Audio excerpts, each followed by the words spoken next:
Ito mga kapwa yung aking bunga na tinitingala-tingala na tanim ng kapitbahay.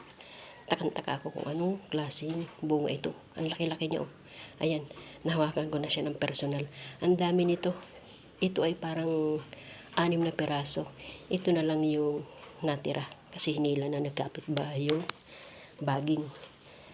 Ito nakasingit doon sa ilalim ng gilid ng bakod na pader na may yero. Siguro hindi sumama sa pagkakahila ng baging. Ayan, hindi ko siya maano ng kuko kasi matigas. Gamitan natin ng kutsilyo. Gamitan ko ng kutsilyo. Kasi na tataka ako dito sa bunga na to kung ano meron to at kung paano ito pinakikinabangan, kung ito paano nakakain o ano man. Uy, hala. Parang malambot yung loob. Uy, ano kaya to?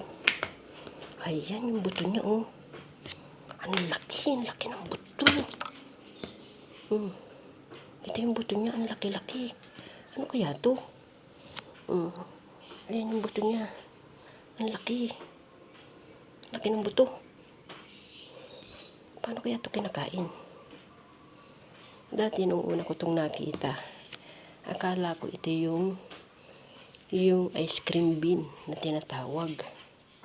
Pero nag-search ako ng ice cream bean na tinatawag. Puno siya.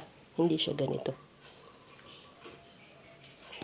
Yan o, parang ano siya o.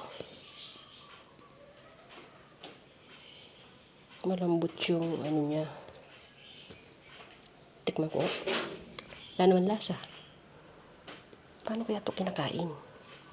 Isang butong maliit o. 2, 4, 6. Ayan ang buto niya, lalaki. Ano kaya to? Hindi ko alam kung anong klaseng beans to. Laki-laki. Wala namang amoy. Para siyang kamag-anak ng bataw, patani, o ibang klaseng mga buto. Pero siya ang laki-laki niya. Ayan o. Sandangkal mahigit ang kanyang haba. Yan. Na-amaze kasi ko. Takang-taka talaga ako dito sa ano na to. Kaya, buti may natirang isang piraso. Ayan.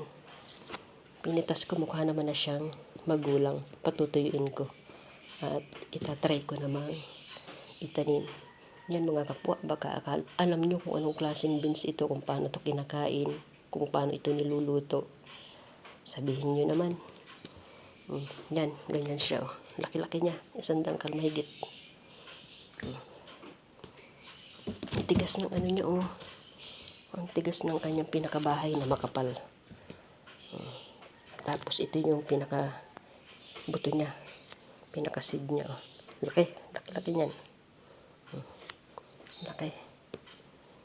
5, 2, 4, 6 pieces.